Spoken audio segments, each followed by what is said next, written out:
रउआ देख सकत बानी एगो लड़की बिया जौन की एकदम यूपी बिहार झारखंड में तहलका मचेले बिया अपना डांस के माध्यम से। और पीछे एकर इतना श्रोता बाड़े लोग जौन की एकरा गावे के बालू आ देखे आइल बालू आखिर का खूबी बा लड़की में।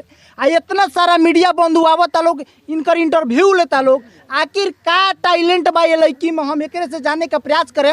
ओकरा पहले हम बानी मंटू कुमार आ रउआ ताजा न्यूज बिहार देख रहल बानी। आ ई लड़की के घर बरवा परसौनी में बा जौन की नेपाल के सटले पड़ेला। बॉबी तोहर नाम का हो? नीरज। लड़की वाला नाम? चांदनी। चांदनी। चांदनी चांद से होती है, देख लीजिए ये है चांदनी। चांदनी चांद से होती सितारों से नहीं, मोहब्बत एक से होती है हजारों से नहीं। लागत है एक आदमी से हो गई। कथी? एक आदमी से हो गई। आपको है, मेरे को नहीं हुआ है।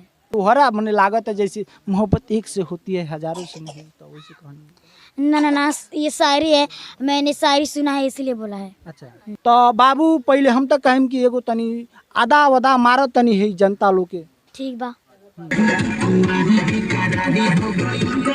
जियो जियो क्या बात है।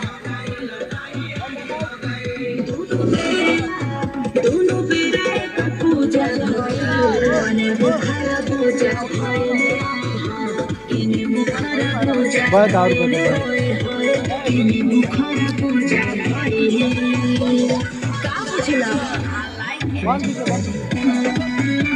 सकते हैं ये बुढ़ऊ के चश्मा आ युवाओं के दिमागों का धड़कन है।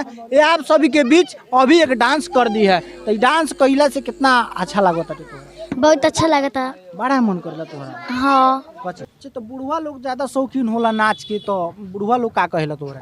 बुढ़वा लोग कहला कि ए एकरा के हटावा, ड्रामा खेला, जोकरा ई गाना गावा, ई सब कहला। अच्छा छुछेरवा लइकवा सब का कहेला? कहला कि ए बुढ़वा पागल हो गल बा, छोड़ के नाचा। हाँ खाली छोटकी के नचवा। हाँ हाँ।